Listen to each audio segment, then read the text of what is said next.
धनतेरस की सभी को हार्दिक बधाई हो। भगवान धन्वंतरी और माता लक्ष्मी की असीम कृपा सब पे सदा सर्वदा बनी रहे। कार्तिक माह के कृष्ण पक्ष की त्रयोदशी तिथि पर धनतेरस का त्यौहार मनाया जाता है। समुद्र मंथन के दौरान कई चीजें निकली थी, जिनमें विष और अमृत भी था। इसके बाद समुद्र मंथन के दौरान भगवान धन्वंतरी अमृत कलश लेकर प्रकट हुए थे।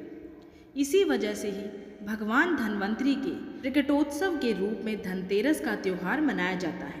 भगवान धन्वंतरी के हाथ में कलश था, इसीलिए ही धनतेरस के दिन सोना चांदी बर्तन खरीदना शुभ माना जाता है। भगवान धन्वंतरी को औषधि और चिकित्सा का देवता भी माना जाता है। भगवान धन्वंतरी की पूजा करने से सभी प्रकार के रोगों से भी छुटकारा मिलता है। भगवान धन्वंतरी के अलावा इस दिन माता लक्ष्मी और धन के देवता कुबेर और मृत्यु के देवता यमराज की भी पूजा की जाती है। भगवान धन्वंतरी को भगवान विष्णु का ही अंश माना जाता है और इन्होंने ही संसार में चिकित्सा विज्ञान का प्रचार और प्रसार किया था। धनतेरस दो शब्दों से मिलकर बना है, पहला धन और दूसरा तेरस, जिसका अर्थ होता है धन का 13 गुना। धनतेरस के दिन पूजा के दौरान धनतेरस की कथा सुनने से शुभ फलों की प्राप्ति होती है और जीवन के सभी दुखों से छुटकारा मिलता है। अगर आप भी धन लाभ पाना चाहते हैं तो धनतेरस के दिन पूजा के दौरान धनतेरस की कथा का श्रवण जरूर करें। धनतेरस की शाम को घर के बाहर मुख्य द्वार पर और आंगन में दीप जलाने की भी प्रथा है। इस प्रथा के पीछे एक लोक कथा है। आइए सुनते हैं धनतेरस की कथा।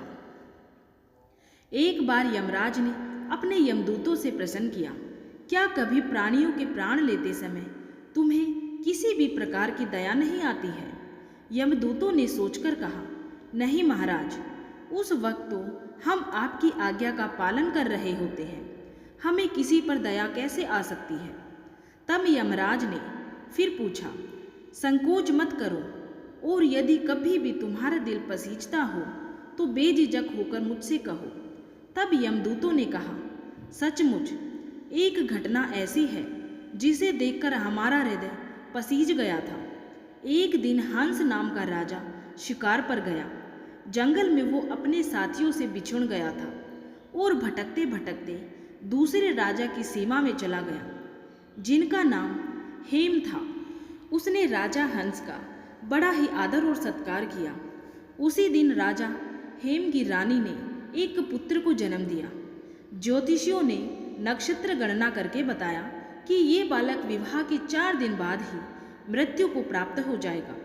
राजा हंस ने आज्ञा दी कि इस बालक को यमुना के तट पर एक गुहा में ब्रह्मचारी के रूप में रखा जाए। उस तक कोई भी स्त्रियां या किसी भी स्त्री की परछाई भी नहीं पहुंचनी चाहिए। किंतु विधि का विधान कुछ और ही था। संयोग से राजा हंस की पुत्री यमुना के तट पे चली गई और वहां जाकर उसने उस ब्रह्मचारी के साथ गंधर्व विवाह कर लिया। विवाह के चौथे दिन ही उस राजकुमार की मृत्यु हो गई। उस नव विवाहिता का करुण विलाप सुनकर हमारा हृदय कांप गया कि ऐसी सुंदर जोड़ी हमने कभी नहीं देखी थी। वे कामदेव तथा रति से कम नहीं थे। इस युवक के प्राण लेते समय हमारे आंसू भी नहीं रुक पाए थे। सारी बातें सुनकर यमराज ने गर्वित होकर कहा, क्या करें, विधि के विधान की मर्यादा हेतु हमें ऐसा अप्रिय काम करना ही पड़ता है। तब यमराज को जब यमदूत ये कह रहे थे, उसी वक्त उनमें से एक ने यम देवता से विनती की कि हे यमराज, क्या कोई ऐसा उपाय नहीं है जिससे कि मनुष्य अकाल मृत्यु से मुक्त हो जाए? दूत के इस प्रकार अनुरोध करने से यम देवता बोले, हे दूत, अकाल मृत्यु तो कर्म की गति है। इससे मुक्ति का एक आसान तरीका मैं तुम्हें बताता हूँ, सो तुम ध्यानपूर्वक सुनो। कार्तिक की कृष्ण पक्ष की त्रयोदशी की रात को जो भी प्राणी मेरे नाम से पूजन करके दीपमाला दक्षिण दिशा की ओर भेंट करता है, उसे अकाल मृत्यु का भय नहीं रहता है। यही कारण है कि लोग इस दिन घर से बाहर दक्षिण दिशा की ओर दीप जलाकर रखते हैं। भगवान धन्वंतरी के अलावा इस दिन देवी लक्ष्मी और धन के देवता कुबेर की भी पूजा करने की मान्यता है। इसके पीछे भी एक लोक कथा प्रचलित है। एक समय भगवान विष्णु मृत्यु लोक में विचरण करने के लिए आ रहे थे। तभी माता लक्ष्मी जी ने भी उनके साथ चलने का आग्रह किया। तब भगवान विष्णु जी ने कहा कि यदि मैं जो बात कहूँ तुम अगर वैसा ही मानो तो फिर तुम मेरे साथ चलो। तब माता लक्ष्मी जी उनकी बात मान गई और भगवान विष्णु के साथ भूमंडल पर आ गई। कुछ देर बाद एक जगह पर पहुंचकर भगवान विष्णु ने माता लक्ष्मी जी से कहा कि जब तक मैं ना आऊं तुम यहाँ पे ठहरो, मैं दक्षिण दिशा की ओर जा रहा हूँ, तुम उधर मत आना।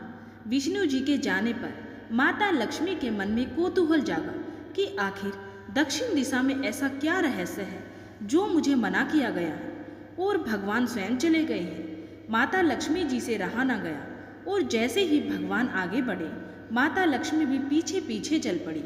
कुछ ही आगे जाने पर उन्हें सरसों का एक खेत दिखाई दिया जिसमें खूब फूल लगे हुए थे। सरसों की शोभा देखकर वो मंत्रमुग्ध हो गई और फूल तोड़कर अपना श्रृंगार करने के बाद आगे बढ़ी। आगे जाने पर एक गन्ने के खेत से माता लक्ष्मी जी गन्ने तोड़कर रस चूसने लगी।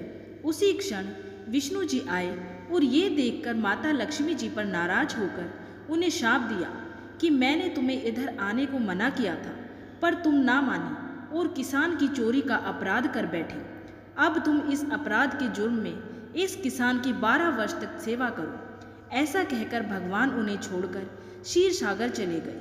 तब लक्ष्मी जी उस गरीब किसान के घर रहने लगी। एक दिन लक्ष्मी जी ने उस किसान की पत्नी से कहा कि तुम स्नान करके पहले मेरी बनाई गई इस देवी लक्ष्मी का पूजन करो, फिर रसोई बनाना, तब तुम जो मांगोगी मिलेगा। किसान की पत्नी ने ऐसा ही किया। पूजा के प्रभाव और माता लक्ष्मी की कृपा से किसान का घर दूसरे ही दिन से अन्न धन रतन स्वर्ण आदि से भर गया। लक्ष्मी ने किसान को धन्य धान्य से पूर्ण कर दिया। किसान के 12 वर्ष बड़े आनंद से कट गए। फिर 12 वर्ष के बाद माता लक्ष्मी जी जाने के लिए तैयार हुई। विष्णु जी लक्ष्मी जी को लेने आए तो किसान ने उन्हें भेजने से इनकार कर दिया। तब भगवान ने किसान से कहा कि इन्हें कौन जाने देता है, ये तो चंचला है, कहीं नहीं ठहरती है, इनको बड़े बड़े नहीं रोक सके। इनको मेरा शाप था, इसीलिए 12 वर्ष तक ये तुम्हारी सेवा कर रही थी। तुम्हारी 12 वर्ष सेवा का समय पूरा हो चुका है। किसान हठपूर्वक बोला कि नहीं, अब मैं माता लक्ष्मी जी को नहीं जाने दूंगा। तब लक्ष्मी जी ने कहा कि हे किसान, तुम मुझे रोकना चाहते हो तो जो मैं कहूँ वैसा करो। कल धनतेरस है, तुम कल घर को लीप पोत कर स्वच्छ करना, रात्रि में घी का दीपक जलाकर रखना और सायकाल मेरा पूजन करना और एक तांबे के कलश में रुपये भरकर मेरे लिए रखना। मैं उस कलश में निवास करूंगी, किंतु पूजा के समय में तुम्हें दिखाई नहीं दूंगी। इस एक दिन की पूजा से वर्ष भर में तुम्हारे घर से नहीं जाऊंगी। ये कहकर वो दीपकों के प्रकाश के साथ 10 दिशाओं में फैल गई। अगले दिन किसान ने लक्ष्मी जी के कथनानुसार पूजन किया। उसका घर धन धान्य से पूर्ण हो गया। इसी वजह से हर वर्ष धनतेरस के दिन माता लक्ष्मी जी की पूजा होने लगी। धनतेरस की एक और कथा के अनुसार एक बार राजा बलि के डर से सभी देवता भगवान विष्णु के पास चले गए, क्योंकि राजा बलि दानी भी थे, घमंडी भी थे। उनका ऐसा मानना था कि संसार में उनके जैसा दानी दूसरा और कोई नहीं है। इसी घमंड के कारण ही स्वर्ग में जितनी संपत्ति थी वो सब दान करते जा रहे थे। इसी भय के कारण सभी देवता भगवान विष्णु के पास चले गए। देवताओं की प्रार्थना सुनते हुए भगवान विष्णु ने राजा बलि के अहंकार को दूर करने के लिए वामन अवतार ले लिया। वामन भगवान ठीक उसी यज्ञ स्थल पर पहुंच गए जहां पर बलि दान कर रहे थे। वामन भगवान धारण किए हुए भगवान विष्णु को देखते ही राजा बलि ने कहा, आपको मैं क्या दान करूं? असुरों के गुरु शुक्राचार्य वहां बैठे बैठे सब बातें सुन रहे थे। गुरु शुक्राचार्य ने वामन भगवान को पहचान लिया और बलि को सावधान करते हुए कहा कि हे बलि, ये और कोई नहीं, स्वयं भगवान विष्णु है। विष्णु तुम्हारे कार्य में विघ्न डालने आया है, अतः इसको दान देने का संकल्प मत करो। राजा बलि ने शुक्राचार्य से कहा कि मेरे घर स्वयं नारायण आए हैं, कितना बड़ा सौभाग्य है मेरा, मैं इसको यूं ही कैसे जाने दे सकता हूँ। तब बलि ने शुक्राचार्य की बात नहीं मानी। फिर राजा बलि ने वामन भगवान से कहा, आपको क्या चाहिए? वामन भगवान ने 3 पग धरती मांगी। वामन देवता ने 2 पग में ही पूरी धरती को अपना बना लिया। राजा बलि का अहंकार टूट गया और अंत में एक पैर अपने सिर के ऊपर रखने को कहा।